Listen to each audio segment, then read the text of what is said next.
Good afternoon, Madam. President. My name is Reverend Father Donatus Chukwedo. Here is Madonna School for Children with special needs. Yes, Madam. What are you doing here? Okay, I'm the chaplain to the school. Yes. So that I journey with the children, journey the special needs children. Throughout their schooling here, and with them as a teacher, as an encourager, as a counselor, and mostly I lead them at the liturgical celebrations, including Mass and during worship. So that is my role here. You mentioned that you are a teacher. Yes, I'm a teacher. Can you impart knowledge give us physical teacher? Okay, yeah. I am a special teacher. I trained in the University of Ibadan to master's level. Yes, so my area of specialty, my area of specialization is HI, hearing impairment. So it was actually because of the children here that I had to be sent to the university to learn how to handle them, learn how to be a caregiver to them. Wow. So that's what I do. December 3rd was the International Day for Persons with Disabilities. Always beautiful to have everyone be aware of disabilities, or if you allow me, I say people gifted with different kinds of challenges. When we are aware, we can include them in our lives, in our everyday journey together, without any form of discrimination. And when that happens, then we're all one, because while we are all abled or enabled differently, we are also all disabled differently. But when we complement ourselves, the world will always be a better place. So that awareness of the humanity in us, whether special or not, is what's very important. So a celebration like that called for a better integration of everyone, the disabled people and the special people, into the larger society, because discrimination is not fine at all. Just at least give me, do you think the theme of this year be able to do away with discrimination in our society? Yes, it will. It was intended to correct the ills of discrimination among special people. When we learn, according to the theme and all of the events that they spread out for this year's day for special people, when we inculcate, when we live out all of those principles, then the world will be a better place for all of us, including the special people. Wow. The world will be a better place for all of us. Without discrimination. Yes. That you are physically challenged or No, because even the physical person is differently able in some other ways. So we capitalize not on their challenges but on their strength, because every human being created by God has a purpose for coming. So when we look deeply, we can help them fan into flames whatever deposit of gift. Among them are special, really talented people, apart from the specialty of specialness of being disabled. Many of them are artists, many of them speak well. Now look at how you are encouraging me here. Nobody will know that you are a special person. Look at the float of your English, and look at how you have also come to encourage. You've just you have enlightened me, you have encouraged me, you have inspired me a lot. You came out of your comfort zone to encourage those who are also special. That's something very wonderful. If our special children here will imbibe the culture of encouraging one another, then nobody is disabled. Exactly. Yeah. Nobody is disabled. Yeah. Wow. This is an inclusive school.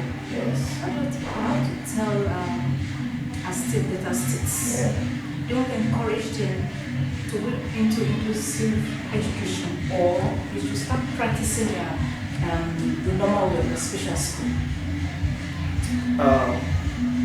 Education is very broad, and it is always good we acknowledge that.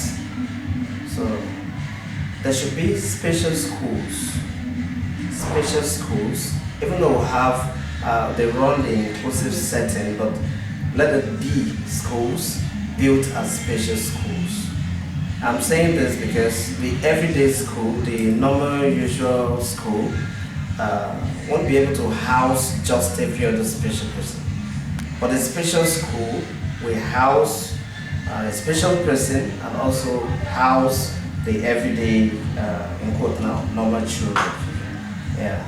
If we say, okay, just name a school, a special school, it won't be good, because the features of a special school has to be in place. For instance, if the topography of a land where the school is undulated and this way and that way, how can children who are blind navigate through with their sticks? So the school should be built with the purpose of, having these children. It should be intentional, having them around and having them acclimatized with the environment and no troubles.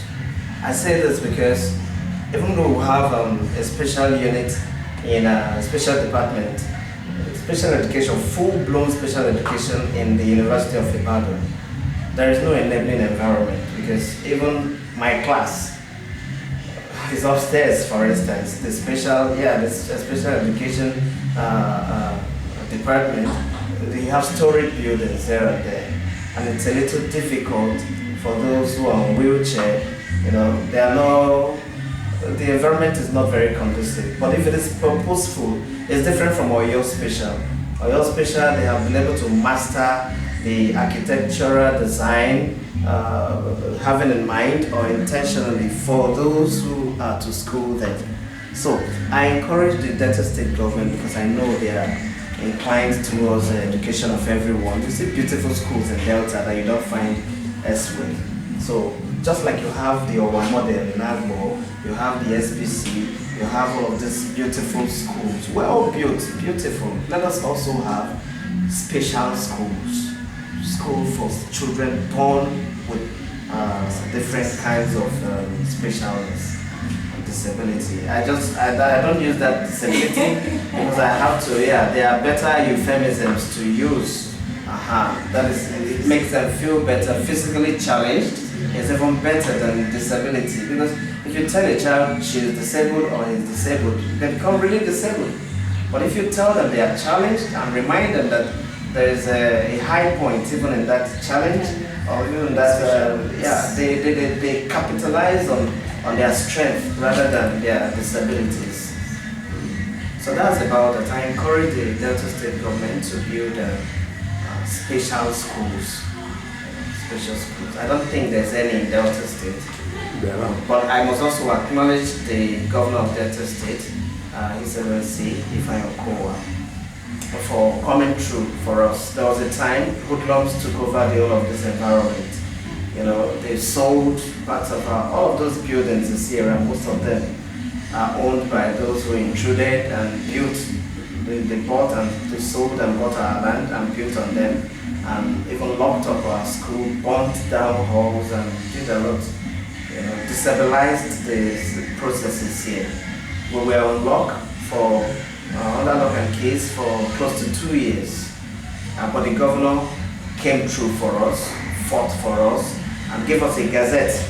You know, with that gazette now, we own the compound again, and we're able to exercise our authority over the ownership of the land. So that's the way it is. The word is rich and inclusive. Yeah. So special school for persons with disabilities without special needs, it's not really encourageable because of the inclusiveness of the school. Okay. Because when they are like here as an inclusive school, Okay. they teach them together, Yes. and they play together. When they go out, they don't be discriminations. Yes, that's why we are preaching about inclusive. Like I was always going to be all war. But like no, they are school that they want to stop a special school to go into inclusive. But that's what they want to special. They really buy the idea of the world which inclusive school for those with special needs. Okay. Inclusiveness is actually the ideal. It is the goal. If we are able to be purposeful about the special people while we build the inclusive school, it becomes beautiful. I was talking about special school because children born with disabilities or born with any form of challenges, physical or mental, or hardly find a place to school. So if our schools are everyday schools, you know, regular schools, we also have special units. So that's already inclusiveness we're talking about. But to be frank, it is hard to find such schools where they run the inclusive and it's free. This is like a special one because you know the pedigree of teachers we have here. recruited from all over. I'm not sure the government is ready for now to train special teachers. Most of the teachers will have in our schools regular teachers. Yeah. If it takes a regular teacher to teach a child, if it takes 5 minutes to teach a regular child, it will take 1 hour to teach a special child. It's good we consider the special people whenever we're building any, not just schools, the environment, anything we're doing, we must consider those with special needs. So with that, they won't be in want, they won't be in lack. Everybody will be conscious about them. I'm happy that they come out to public places now, the city centers. You see parking spaces that are reserved for those born with disability, those on wheelchairs and all of that. I'm very happy. The awareness is gradually coming towards in Nigeria. Abroad, that one is priority. That one is priority. Most of the parts of Europe I have been to, physically challenged persons are kings. They are treated as such. You know, everybody cares for them. Everybody goes out for them. The government is number one. You know, they build rails, they consider walkways for special people. They build roads, they consider, special roads for special people. Whatever they build, they consider special people. So that's already inclusiveness there. So the awareness is coming to us gradually. But in the interim, to even make the awareness better, let the government also be involved in training special teachers. Special teachers, not just people getting, to discover, but let there be the general awareness and even a better culture of special people. Thank you. Thank you, madam. Yes, for connecting us today. Thank you, madam.